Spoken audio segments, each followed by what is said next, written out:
What is going on YouTube? Gabon here and welcome to episode 26 of the Tech Pills weekly live stream. Sorry, I am 1 minute late. This usually doesn't happen. Anyway, let's jump right to the first news of today. What about an Ubuntu rolling release? So let's talk about rolling Rhino. The Ubuntu desktop lead Martin Wimpress, which is quite popular in the free software and Linux community, it usually live streams and does videos and is very present in many nice podcasts that I listen to, has recently released a project called Rolling Rhino. This is a tool that converts an Ubuntu daily build into a rolling release distro by tracking the packages from the Devel repositories. Apparently, so this is not a full-blown Ubuntu spin-off, but rather a tool for Ubuntu developers and power users that know what they're doing and that they are ready for breakages to use the development version of Ubuntu. Of course, there are some caveats. You currently cannot use PPAs, and that makes sense considering PPAs target specific versions of Ubuntu, and you cannot install desktop meta packages. So on top of that, if you consider that there is no GUI by default, there's no desktop environment whatsoever, you have to install whatever desktop environment you want manually and without resorting to the Ubuntu desktop meta packages. So that's kind of unfortunate. Still a pretty interesting project, and I mean, this isn't anything new to begin with. I mean, this is just like taking something that already exists. It's to my knowledge, it's always been possible to track the development version of Ubuntu, but this tool just makes it easier. So if you are a developer who needs to test Ubuntu and possibly reinstalls quite frequently, having a tool to automate this process is, well, it's quite useful in my opinion. Also, I just wanted to touch on the fact that many people would love to have a proper rolling release version of Ubuntu, and this has been an idea that has floated on the internet for a while now. But I am sad to say that I don't think it's ever gonna happen, at least anytime soon, as the very core of how Ubuntu works is deeply rooted into the version release model. So if you want a rolling release, you have Arch, you have OpenSUSE Tumbleweed, and you have something like Manjaro or other Arch derivatives. Oh, and let's also not forget about Debian Unstable. That's also rolling. I know some people that use it as a daily driver for work, and they swear that it's great. So maybe you just want to check that out if you want something that's close to Ubuntu but rolling release. Still, it's Debian Unstable, so you may need to prepare for some breakages here and there. But anyway, Rolling Rhino, pretty interesting project. I don't think it will go any further than it is already in its current state. But anyway, it's nice. It has a nice icon. It has a funky Ubuntu name. So I guess you could have been interested. So let's move on to the next news of today. Do you have multiple monitors with different refresh rates? Then you'll be excited for GNOME 3.38. It's not an uncommon situation if you have a high refresh rate monitor to have a secondary or even a tertiary monitor that's not high refresh rate. Of course, the main advantage of having a high refresh rate monitor is for gaming, as more frames is better, as everybody knows. But you also maybe have an older monitor that's still fine and maybe even has better colors or whatever, and you want to use it as a secondary monitor. And the problem with that is, to my knowledge, that up until now, two monitors on Linux, or at least in GNOME, cannot have different frame rates.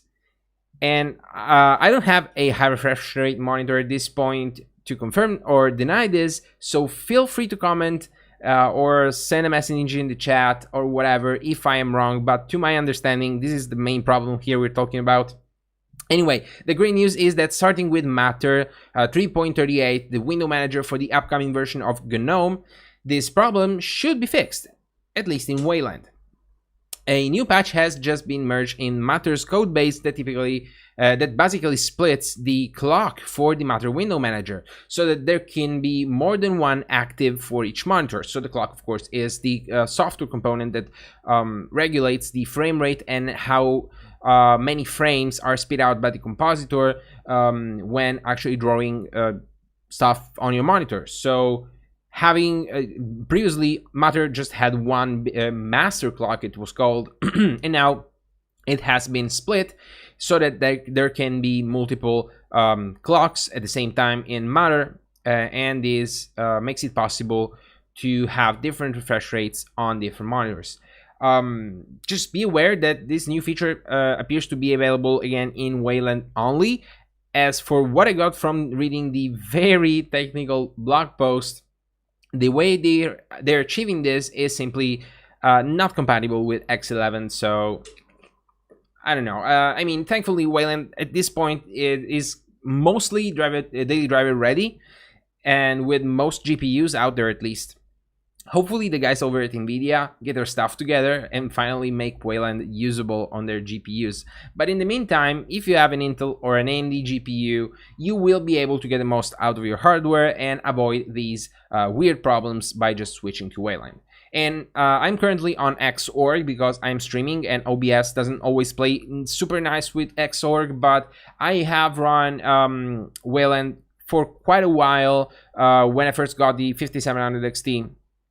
And it was practically great. The only major issue I had back then, and we're talking about like from September to December or January, something like that, the only major problems that I had with Wayland were that some games, namely The Binding of Isaac, didn't work, and some other games just had weird frame rate issues where the frame rate wasn't consistent, and apparently this has also been fixed in GNOME 3.38. So I think I will be switching to Wayland again and maybe try to sort out the OBS situation and see if I can make it work reliably under Wayland. I mean, it's just the future. If you think about it, Xorg, it has been dead for a while now. Yes, it's still receiving some bug fixes and security updates and stuff like that. But as far as what's going to happen next with Lynx Desktop, of course, we're going full Wayland, and there's no arguing with that. This is the way that Lynx Desktop is moving, and this is what everyone is investing into. So I think it's a good idea to just focus on Wayland, and if they could have implemented something like this on Xorg, it would have been, in my opinion, a waste of resources and development time. So I'm happy that they're focusing their efforts on what actually matters. The only big problem remaining here for the majority of the users out there is, again, Nvidia and their continued, well, being Nvidia. They don't like to do things the standard way, and the way that they implemented Wayland support is half-baked, and they probably didn't even put too much effort into it. And they actually, I think that the real solution here is they actually need to do the Wayland support the proper way, the way that every other GPU manufacturer is doing. So let's see where that goes. Whenever I talk about Wayland, I always keep talking about Nvidia and how stubborn they are by not doing things the standard way. So let's see where that goes. In the meantime, I'm happy to be an owner of an AMD GPU. It's doing great, and I won't have such problems, the problems that I would have on an Nvidia card. So that's all good. So moving on to the next news, Ubuntu 20.10 will restrict access to dmesg to improve security. So what are we talking about here? So if you don't know, dmesg is a little command line utility that prints out the kernel log. So everything that the kernel spits out from boot to, I don't know, when you plug a device into your computer, when you plug it like a USB drive or hard drive or whatever, a mouse or keyboard, any peripheral, and you just need to check, like, if you need to check like the kernel messages, if something goes wrong or if something doesn't play as nicely as it should, or whatever. I mean, there are many use cases for the dmesg utility, and Ubuntu 20.10 reportedly will restrict access to it to just the root user and any other super user. And this is apparently to be able to hide some potential kernel addresses leaks.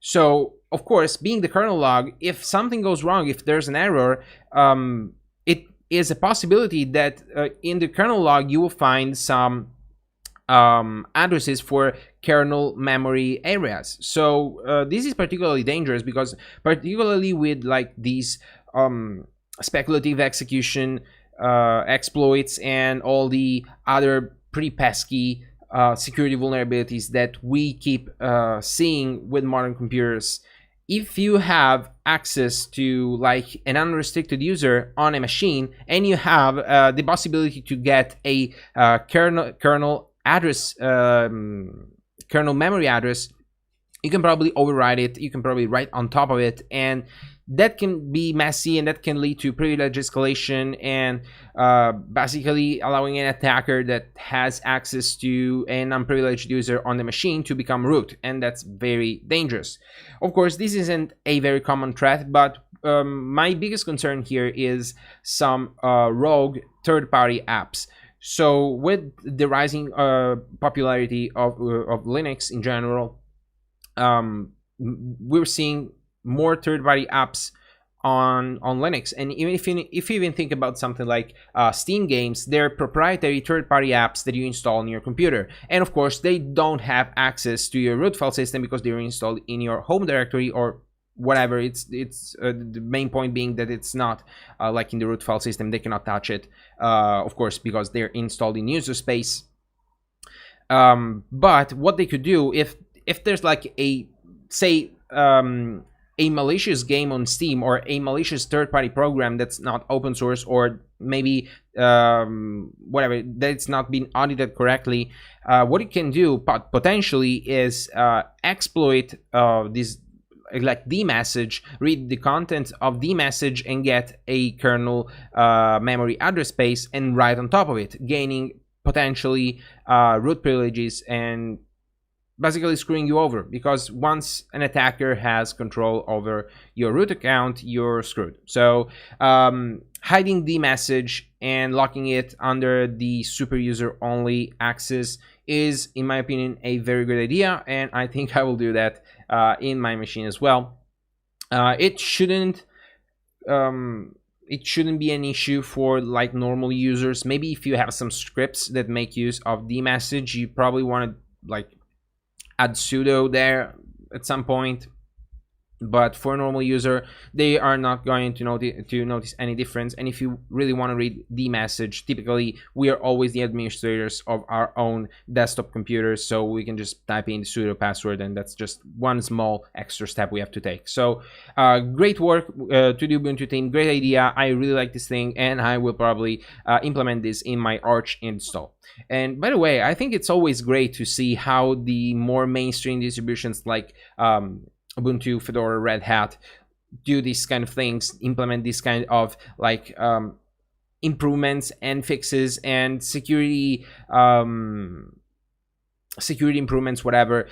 I really like to watch that closely, because what I do, if I like some idea that another big distro is implementing, is I read the documentation and I implement it myself in my install, which is very useful, because this makes my systems some sort of hybrid and some sort of an aggregation of the best ideas of whatever I personally like most about all of what the wide Linux ecosystem has to offer. So just a little thought on that. Another little thought I had is maybe a good way to have like to have the message, how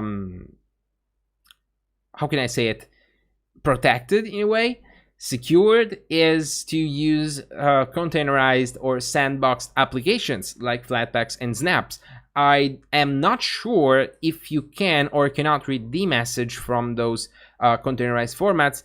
In my opinion, well, if I have to guess, you cannot do that in Snap, but I don't think there's anything stopping you from doing it in Flatpak. I can be wrong. I haven't checked, because I don't have like a fast way to check it. I should write a program for Flatpak and try to read the message, try to run the message, whatever, and see if the output does actually mean anything. But of course, using sandboxed and containerized apps at this day and age, particularly for third-party applications that you don't really trust 100%, and you cannot trust, particularly when we're talking about proprietary applications, having the possibility to use a sandboxed, isolated, containerized application is, in my opinion, always a better option. And thankfully on Linux, we're on the forefront of this particular security advantage. So use Flatpaks, use Snaps, use whatever you like. Don't use app images. Well, you can use app images, but they don't provide, to my knowledge, any security advantage over like uncontainerized applications, because it doesn't implement any sandboxing. So Snaps, Flatpaks, they're good. Avoid app images for apps that you don't trust, and there's probably a Snap for that anyway, so you can do whatever you prefer. Alright, let's move on to the next news of today. My RSS Reader app, Feeds, has been updated, now with tag support.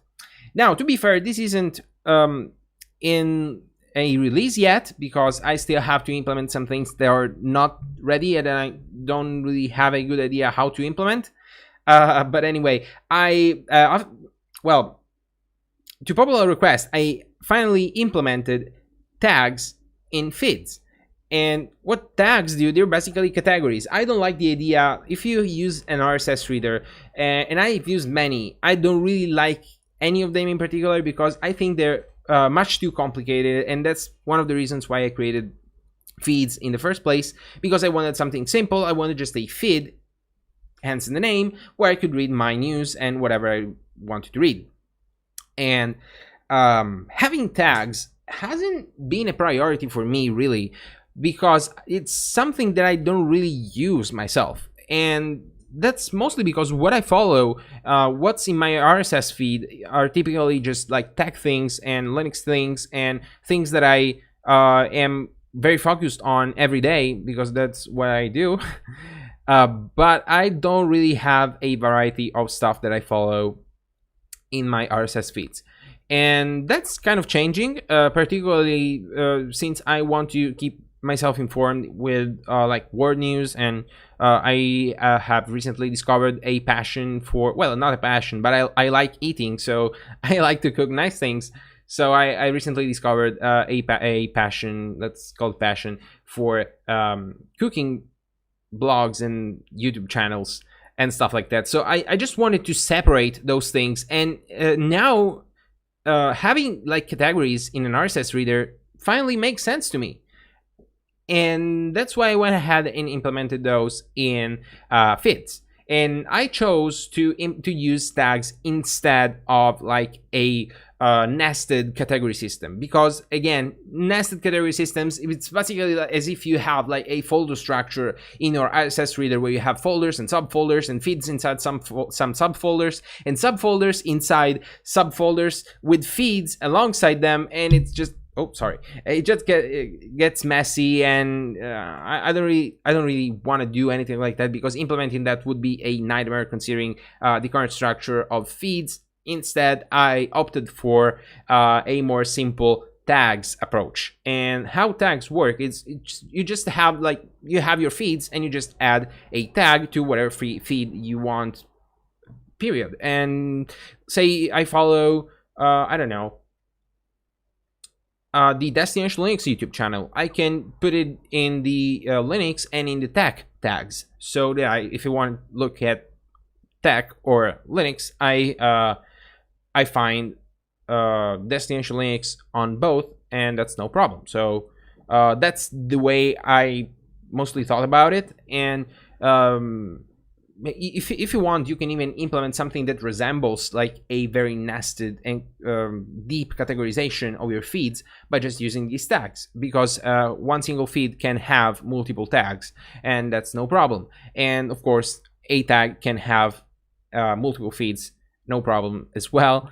And you can filter by tags, of course. And I mean, it's not that complicated, to be honest. I like the way that I implemented it. It's not yet complete, because I still need to add the option to export your feeds into an OPML.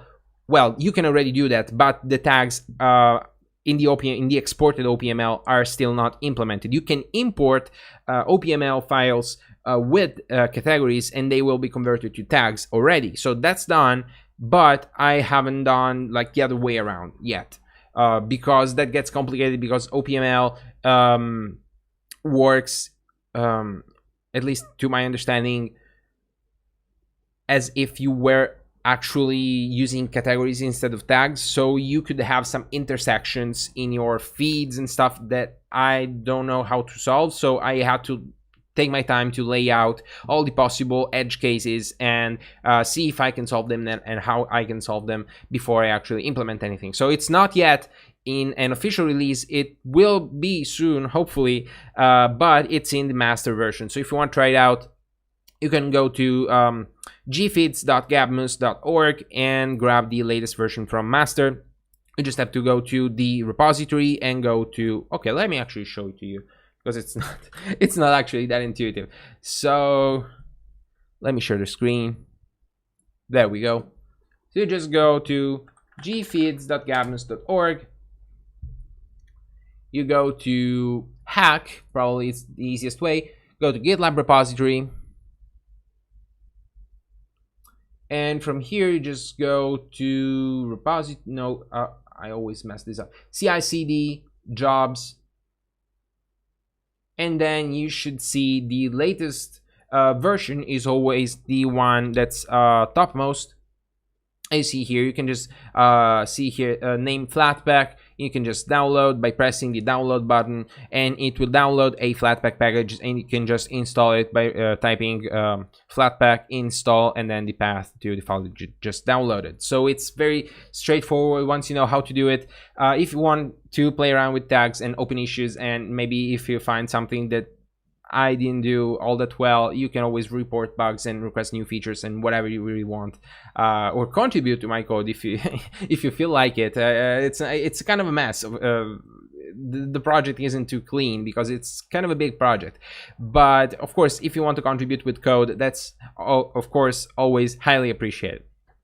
But anyway, let's move on to the next news of today. Project Borealis will bring Steam to Chromebooks. And that's very exciting to me. So, a little bit of history before we move on. The Borealis is a fictional aperture science research vessel part of the Half-Life universe. And here, if you are an Half-Life fan or Portal fan, you probably know what I'm talking about here. It's believed to be an important part of the never-released Half-Life 3, so that's just a nice trivia. But the name is a very interesting one for this project that will bring Steam to Chromebook via a seamlessly integrated Ubuntu virtual machine without a desktop UI. So nice name, and it couldn't be more obvious. Of course, Borealis is highly related to Half-Life, and of course, it makes it related to Steam and Valve.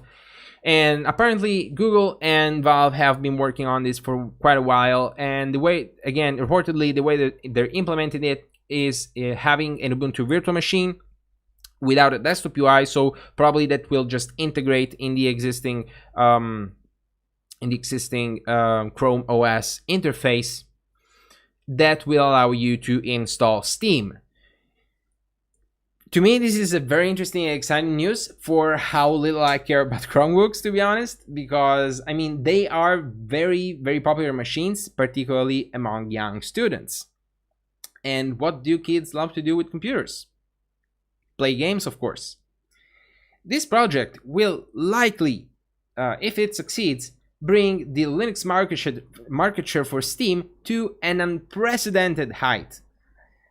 This means more developers will be interested in bringing their games to Steam for Linux, and that's some very exciting news for gamers and non-gamers alike, because as it's always the case with gaming, if more games come to Linux, more people will be able to switch, and considering how popular our beloved Penguin operating system is becoming in these recent times, particularly with more mainstream media like Linus Tech Tips, we'll be seeing more and more people able to switch to Linux because of improved, hopefully, game compatibility. And if more gamers switch to Linux, of course, more companies releasing professional software like, I don't know, the Adobe suite or whatever, will start to care a little bit more about Linux and possibly port their software over to our operating system. And this will bring more people again to the platform, which is just great. I mean, it doesn't hurt hearing this news to see Linux market share growing to more than 3.60% for June, as reported by Net Market Share. And just to be clear, this 3.60% is the highest value since the earliest available statistics from Net Market Share. That's 2016. That's from 2016, and this is the highest value the Linux market share has ever reached since the beginning of the data that Net Market Share gives us. Well, I mean, I'm sorry to resurrect an old meme at this point, but I just gotta say it. It's confirmed. 2020 confirmed year of the Linux desktop. Here I'm saying it. this is it. We won. This is the year of the Linux desktop. We can all go home. We can all close our YouTube channels preaching about Linux and whatever, because it's done. Anyway, just a little announcement before I wrap this up. I am moving back home, and that's kind of sad in a way. So, of course, as I've announced in a previous video early this year, since September, I have moved to Milan to attend my master degree in computer science. But since the pandemic and the whole COVID situation, the university will not apparently start again like normally, and we students won't be able to attend classes regularly until February of the next year, hopefully. So since I actually rented this house for an year, and this year is practically over, and I won't be needing to go to classes till February, I'm moving back home. So hopefully I'll come back to Milan as soon as possible, and this whole pandemic situation will just power through it. But in the meantime, I am forced to get back. I mean, I'm kind of sad because of many things actually. I liked living here. I liked having my space. I liked having to sort my own stuff and all that kind of stuff. I don't despise the idea of moving back home, but it just feels like a step backwards. That's all I wanted to say. Unfortunately, this isn't something I or anyone else can control. This is for my safety and the safety of the other students, and therefore it is what it is. You will be happy, hopefully, to see the whole background in my videos again. So just wanted to let you guys know that. So with that out of the way, thank you very much for watching, guys. I really hope you enjoyed this video. If you did, please make sure to press the thumbs up button down there. Also remember to subscribe to my channel if you want more of this, and make sure to join the TechPills community at techpills.technology/community. You'll find all the links in the description, as well as the QR codes on the left side of the screen.